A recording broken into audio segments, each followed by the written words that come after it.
عزیزی میں ایک بات بیان کی گئی ہے کہ ایک مرتبہ شیطان حضرت موسیٰ علیہ السلام کے زمانے میں حضرت موسیٰ علیہ السلام سے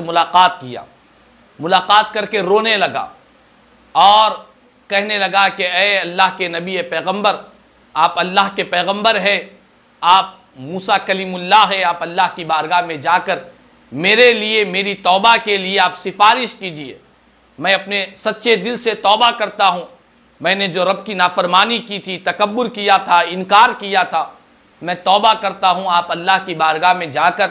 میرے لیے شفاعت کیجئے اور میری توبہ قبول کرنے کے لیے رب کی بارگاہ میں عرض کیجئے۔ چنانچہ حضرت موسیٰ علیہ السلام رب کی بارگاہ میں حاضر ہوتے ہیں اور ابلیس کا سارا واقعہ بیان کرتے ہیں۔ اللہ تعالیٰ نے فرمایا کہ اے موسیٰ، تمہاری سفارش میں قبول کرتا ہوں اور شیطان کی توبہ بھی میں قبول کرتا ہوں، مگر میرا حکم یہی ہے کہ میں نے اسے آدم کو سجدہ کے لیے حکم دیا تھا، اس نے انکار کیا تھا، اب جا کر وہ آدم کی قبر کو جا کر سجدہ کرے، آدم کی قبر کے پاس جا کر سجدہ کرے، یہی میرا حکم ہے۔ اگر وہ ان کی قبر کے پاس جا کر سجدہ کرے گا تو میں شیطان کی اس غلطی کو، اس کی توبہ کو قبول کروں گا۔ چنانچہ حضرت موسیٰ علیہ السلام شیطان سے ملاقات کر کے کہتے ہیں کہ مبارک ہو تجھے، رب نے تیری توبہ قبول کرنے کا وعدہ فرمایا ہے، مگر شرط وہی ہے کہ آدم کی قبر کے پاس جا کر سجدہ کرے۔ تو مردود ابلیس نے کہا کہ زندہ آدم کو میں نے جب سجدہ نہیں کیا تو آدم کے جسم سے روح پرواز ہونے کے بعد ان کی قبر کو جا کر کیسے سجدہ کروں؟ بہرحال وہ مردود ملعون اس وقت بھی اس نے سجدے سے انکار کیا اور جاتے جاتے حضرت موسیٰ علیہ السلام سے کہا کہ آپ نے اللہ کی بارگاہ میں جا کر سفارش کی تھی، آپ کا مجھ پر احسان ہے، میں آپ کو ایک پتے کی بات بتلاتا ہوں۔ آپ نے فرمایا کہ کیا کہنا چاہتا ہے؟ کہا کہ میرا جو انسانوں پر جو اثر ہوتا ہے، انسانوں کے اوپر جو میں بہکاتا ہوں، 3 اوقات ایسے ہیں کہ 3 اوقات میں میں انسانوں کو بہت زیادہ بہکایا کرتا ہوں۔ اور 3 اوقات کیا ہے؟ تو کہنے لگا کہ جس وقت کوئی انسان غصے میں آتا ہے، جس وقت انسان جلال میں آتا ہے، غصے کے وقت میں اسے ایسے بہکاتا ہوں کہ اس سے وہ کام کرواتا ہوں جو میں چاہتا ہوں ویسے کام کروا لیتا ہوں۔ اللہ اکبر۔ اور شیطان کہنے لگا ابلیس کہ غصے کے وقت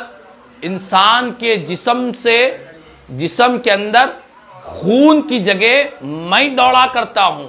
یعنی اس کا خون ختم ہو جاتا ہے، میں اس کی جگہ پر دوڑا کرتا ہوں، غصے کے وقت اتنا میرا اثر اس کے اوپر ہوا کرتا ہے۔ اللہ اکبر۔ محترم ناظرین کرام، یہاں پر ایک بات معلوم ہوئی، اسی لیے آپ اور ہم دیکھتے ہیں کہ غصہ یہ جو انسان کو آتا ہے، یقیناً شیطان کا اثر بہت زیادہ ہوا کرتا ہے۔ غصے کے وقت انسان کیا کہا نہیں جاتا، زبان سے کیسے الفاظ ادا نہیں کرتا، غصے کے وقت انسان کیسی حرکتیں کر نہیں بیٹھتا، مار پیٹ کرتا ہے، گالی گلوچ کرتا ہے، لڑائی جھگڑے کرتا ہے، حتیٰ کہ رشتہ داریوں کا بھی لحاظ نہیں رکھتا، والدین جیسا عظمتوں والے رشتے کا بھی انسان پاس و لحاظ نہیں رکھتا، میاں بیوی کے رشتوں کے درمیان میں تعلقات ختم ہو جاتے ہیں۔ اسی لیے شیطان نے کہا کہ جس وقت غصہ آتا ہے اس وقت میرا اثر بہت زیادہ ہوا کرتا ہے، اسی لیے میرے آقا نے فرمایا کہ یہ جو غصہ ہے یہ شیطان کی وجہ سے ہے، لہذا جب کبھی تم میں سے کسی کو غصہ آ جائے، میرے آقا فرماتے ہیں اسے چاہیے کہ وہ وضو کر لے،